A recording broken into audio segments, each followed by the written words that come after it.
मागील वर्षी आजच्याच दिवशी म्हणजेच 23 नोव्हेंबर 2024ला महाराष्ट्र विधानसभेचा निकाल जाहीर झाला. सावनेर विधानसभा मतदारसंघात दमदार कामगिरीच्या बळावर आमदार डॉक्टर आशिषराव देशमुख यांनी 26,000हून अधिक मतांनी दणदणीत विजय मिळवत ऐतिहासिक परिवर्तन घडवून आणले. या विजयासोबतच सावनेरच्या विकासाचे नवे पर्व सुरू झाले. जनतेने दिलेल्या विश्वासाला कर्ज समजून आमदार डॉक्टर आशिषराव देशमुख यांनी गेल्या एका वर्षात दिवस रात्र काम करत आरोग्य, शिक्षण, सिंचन, रोजगार, कृषी आदी सर्व क्षेत्रांमध्ये शासनाकडे सातत्यपूर्ण पाठपुरावा करून मोठ्या प्रमाणात निधी उपलब्ध करून दिला असून विविध विकास कामांना गती मिळाली आहे. पाहूया आमदार डॉक्टर आशिषराव देशमुख यांच्या प्रमुख विकास कामांचा आढावा.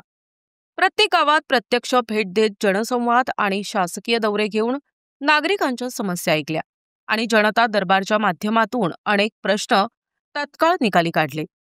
10,000 कोटींच्या खत प्रकल्पासाठी गैल कंपनीच्या पथकासोबत जागेची पाहणी पूर्ण झाली असून या प्रकल्पामुळे हजारो युवकांना रोजगार मिळणार असून शेतकऱ्यांना स्वस्त दरात युरिया आणि खते उपलब्ध होणार आहेत.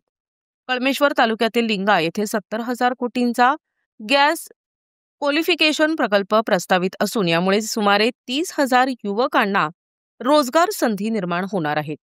विदर्भातील सर्वात मोठ्या राष्ट्रध्वजाचे भूमिपूजन करण्यात आले, ज्यामुळे राष्ट्रभक्तीची भावना अधिकच बळकट झाली.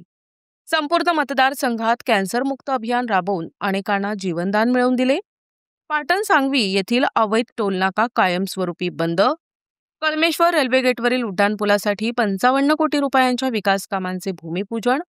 सावनेर शहरात गुन्हेगारी नियंत्रणासाठी सर्वत्र सीसीटीव्ही कॅमेरे बसविण्यात आले. शिक्षण क्षेत्रात सावनेर पॅटर्न निर्माण करू असं आमदार डॉक्टर आशिषराव देशमुख यांचे आश्वासन. इतर मोजकीच कामे झाली, पण यासारखे असंख्य विकास कामे सावनेर कळमेश्वर विधानसभा क्षेत्रात सुरू आहेत.